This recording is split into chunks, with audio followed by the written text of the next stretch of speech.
اور ہم پھر کہتے ہیں کہ اللہ سے ڈرتے رہو، بے شک اللہ تمہارے سب اعمال سے خبردار ہے۔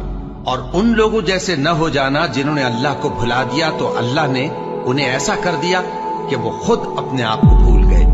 یہی لوگ ہیں نافرمان۔ اہل دوزخ اور اہل بہشت برابر نہیں، اہل بہشت ہی کامیابی حاصل کرنے والے ہیں۔ اگر ہم یہ قرآن کسی پہاڑ پر نازل کرتے تو تم اس کو دیکھتے کہ اللہ کے خوف سے دبا اور پھٹا جاتا ہے۔ اور یہ مثالیں ہم لوگوں کے لیے بیان کرتے ہیں تاکہ وہ غور کریں۔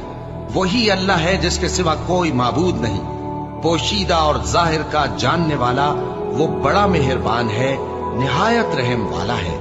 وہی اللہ ہے جس کے سوا کوئی عبادت کے لائق نہیں، بادشاہ حقیقی، ہر عیب سے پاک، سلامتی دینے والا، امن دینے والا، نگہبان، غالب، زبردست، بڑائی والا۔